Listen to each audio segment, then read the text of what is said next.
Good morning students. आपका स्वागत है हमारे इस नए वीडियो में।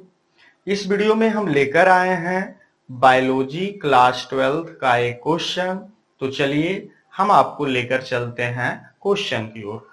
क्वेश्चन है, कैंसर से आप क्या समझते हैं? इसके कितने प्रकार हैं?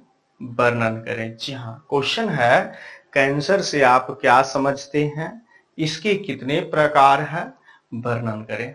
चलिए आंसर की ओर लेकर चलते हैं। अब हम इसका आंसर करते हैं।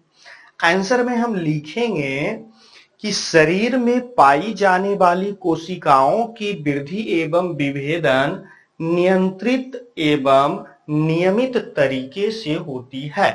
जी हाँ, लिखेंगे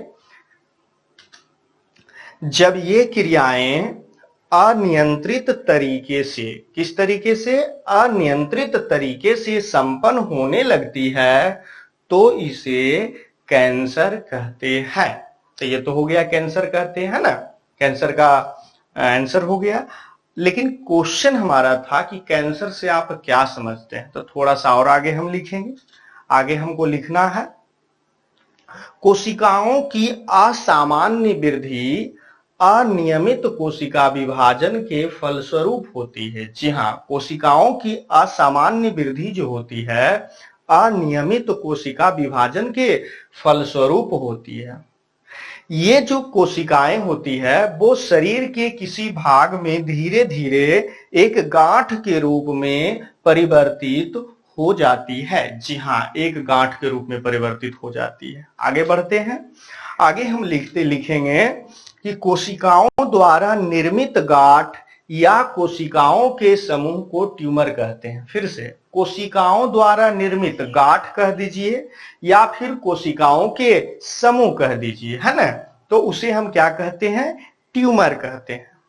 ट्यूमर जो होता है दो प्रकार का होता है, यानी ट्यूमर कोशिका जो होता है दो प्रकार का होता है ना। तो हम लिखेंगे कि ट्यूमर कोशिकाएं दो प्रकार की होती है। पहला होता है बेनाइन ट्यूमर। पहला क्या होता है? Benign tumour. और दूसरा होता है मैलिग्नेंट ट्यूमर। जी हाँ, पहला होता बेनाइन ट्यूमर, दूसरा होता मैलिग्नेंट ट्यूमर। ठीक है, क्योंकि उसमें प्रकार भी पूछा जा रहा था ना, लेकिन कैंसर का प्रकार पूछा जा रहा था, है ना। लेकिन क्वेश्चन हमारा क्या था? कैंसर से आप क्या समझते? तो पूरा डिटेल्स हम देंगे ना।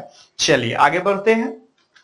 आगे हम लिखेंगे पहला नंबर बेनाइन ट्यूमर के बारे में, है ना। फैलाता मतलब इस प्रकार के ट्यूमर द्वारा कैंसर बीमारी नहीं होती है। ठीक है, यानी बेनाइन ट्यूमर के द्वारा कैंसर बीमारी नहीं होती, इसे सिंपल मस्सा कहा जाता है। ठीक है, चलिए आगे बढ़ते हैं। अब आते हैं दूसरा नंबर मैलिग्नेंट ट्यूमर, है ना। इसमें हम लिखेंगे कि इस प्रकार के ट्यूमर कैंसर कारक होते हैं, मतलब इस प्रकार के ट्यूमर से कैंसर होता है ना। तो लिखेंगे इस प्रकार के ट्यूमर कैंसर कारक होते हैं, कॉमा देकर लिखेंगे, जिसमें तीव्र कोशिका विभाजन की क्षमता होती है। तीव्र मतलब फास्ट, है ना। तीव्र कोशिका विभाजन की क्षमता होती है।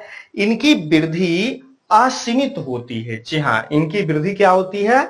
असीमित होती है। फिर हमको लिखना है इसके नीचे, मैलिग्नेंट ट्यूमर प्रारंभ में कोशिकाओं के गांठ के रूप में दिखाई पड़ता है।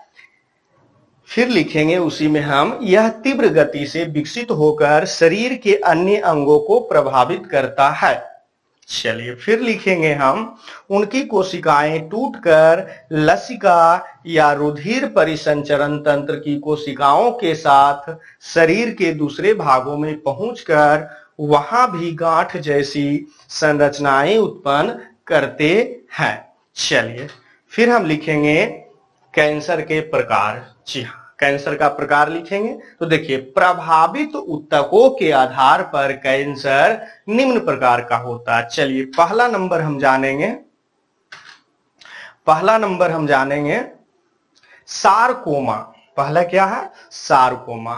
तो हम लिखेंगे यहां पर नीचे सारकोमा में कि संयोजी ऊतक में होने वाले कैंसर को सारकोमा कहते हैं। चलिए अब लिखेंगे दूसरा नंबर लिम्फोमा, है ना।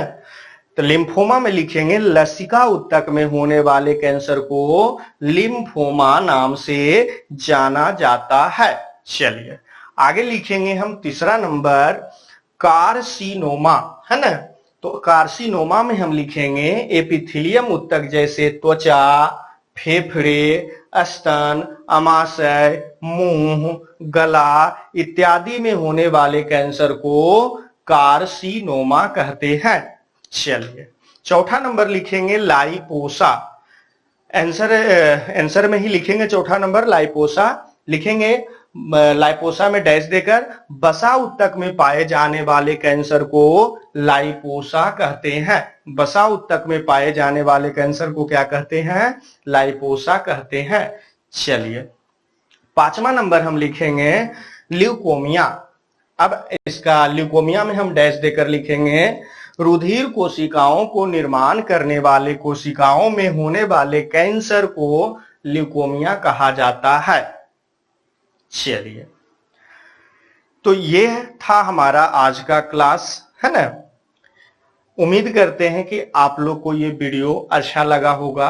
अगर आपको वीडियो पसंद आया तो वीडियो को लाइक कीजिए, कमेंट कीजिए, शेयर कीजिए। अगर आप लोग में से कोई हमारे चैनल पर नए मेहमान हैं तो हमारे चैनल को सब्सक्राइब कर लीजिए और साथ में बेल आइकन, है ना, घंटे को भी दबा दीजिए ताकि इस तरह का जब भी हम वीडियो अपने चैनल पर अपलोड करें तो नोटिफिकेशन आप तक पहुंच जाए। चलिए तो इसी के साथ हम द एंड करते हैं। जय हिंद।